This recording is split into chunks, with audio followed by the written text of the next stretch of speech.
So, Attorney Powa, kahapon po naman, di na may tatanggi, nabanggit naman ng inyo pong katapat na si Congressman Sel Jokno, yung mga nangyari na in the past, yung kay CJ Corona. Paano po natin ito, again, sasalagyan considering na yung kay Corona impeachment, sinasabi, ultimo, no, nitong mga judge ngayon na nandidiyan, si Escudero po at si Cayetano, na yung unang-una pa lamang, opening balance pa lamang ng bank account, pinayagan ng buksan, na hindi naman sakop pa nung kanyang panunungkulan bilang Chief Justice. At yun din nga pong binabanggit din, hindi ho ba, na ito po ay isa publiko ginawa ng impeachment court. Paano po kaya yon? Opo, tama po kayo, Manong Ted. At first and foremost, let me premise my answer, no, na I really have the utmost respect for Representative Jokno. In fact, it was really an honor and a privilege na siya po yung naging opposing, no, kahapon. It's an experience I will probably never forget. So, yung pagdating naman po na sa nabanggit niya, no, pagdating po sa Corona, I understand where he's coming from. Kasi nga po, nagkaroon na ng previous impeachment proceeding na ganun nga po. No? At yan po yung pinakahuling impeachment natin na talagang full-blown trial.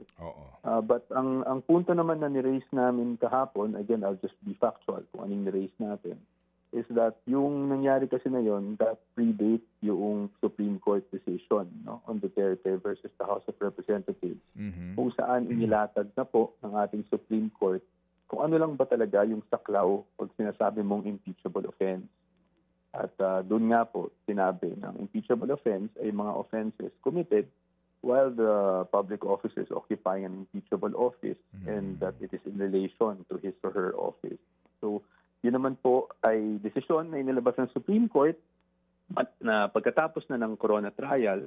At syempre, ang presumption natin dyan, they were cognizant and alam nila kung anong nangyari sa Corona trial when they issued that decision.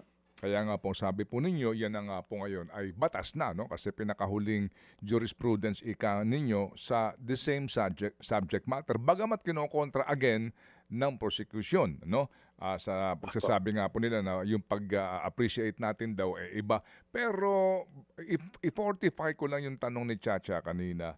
So, kung basic lang po nga ito, no? Basic lang. Huwag natin pag-usapan yung magmula ng Vice Mayor. Magmula lang nung pong June 30 ng 2022 hanggang ngayon na bank records.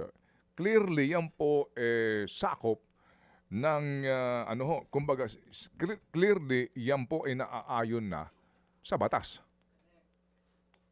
Well, Manong Ted, yung posisyon kasi namin dyan, again, without saying kung tama kami o mali kami, this will really be up to the impeachment court, is sabihin na natin na yung bank records ay only from 2022 hanggang present day.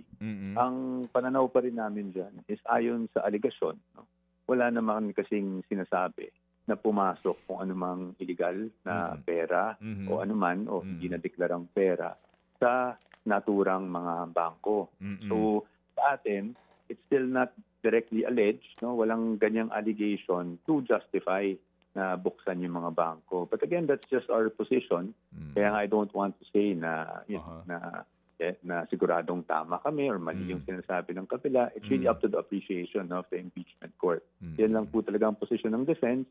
And whatever happens, depende kung ano maging desisyon ng Supreme Court, we will have to assess. No? And then, of course, consult our client kung kinakailangan.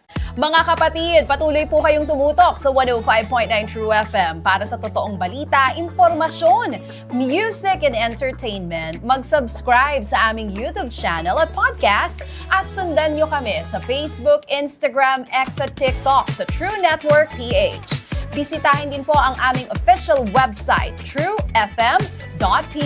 At panoorin din kami sa True TV Signal, Channel 19. Kami po ang 105.9 True FM. Laging true sa'yo, kapatid.